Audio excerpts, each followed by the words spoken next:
petit séfarade.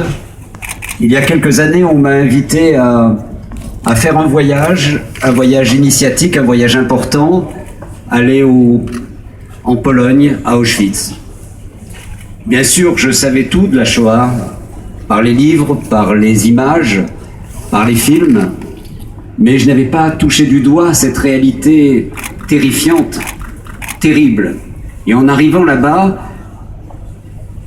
j'ai été comme happé, bousculé, torturé, écartelé.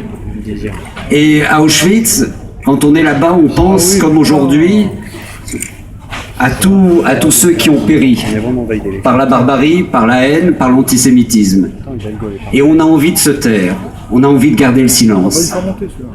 Et quelqu'un a pris la parole, et je m'en souviens très très bien, c'était le grand rabbin de France, et il a dit aujourd'hui, ici vous êtes là, on a envie de se taire, de ne rien dire, mais il ne faut pas. Il ne faut pas, au contraire, il faut parler, et encore raconter, et être vigilant. Oui, on a besoin d'être vigilant, on a besoin de raconter, on a besoin de parler, on a besoin de se souvenir, parce que dans notre pays, on a souvent tendance à glorifier les bourreaux plutôt que les victimes. On a souvent tendance à citer ceux qui ont tué plutôt que ceux qui ont subi. Et c'est dans ce sens-là où aujourd'hui on est là pour commémorer la mémoire de ces innocents et rayer d'un trait de plume ces assassins.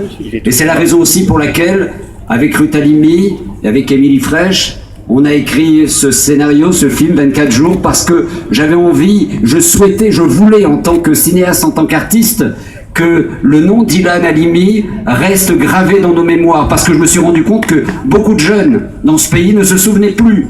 On se souvenait plutôt de l'autre, de cette énergumène enfermée dans cette prison.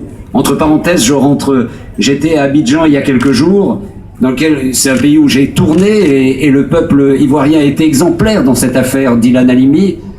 Ils m'ont dit qu'une seule chose: on regrette de l'avoir extradé. Nos prisons sont bien différentes des vôtres. Et c'est dommage qu'il soit parti chez vous. C'est vrai en plus. Et en rendant la mémoire comme ça à ces victimes, c'est une façon de leur dire qu'ils sont toujours présents, qu'ils sont dans nos cœurs. Et ce combat qu'on va continuer à avoir, qu'on va continuer à être présent sur tous les fronts. Il faut être présent sur tous les fronts. Expliquer, raconter, définir, abolir les idées préconçues. Voilà le sens de notre démarche. Elle est républicaine, elle est française, elle est juive, bien sûr, mais c'est également une façon de dire non, de dire stop à la barbarie et aux idées nauséabondes.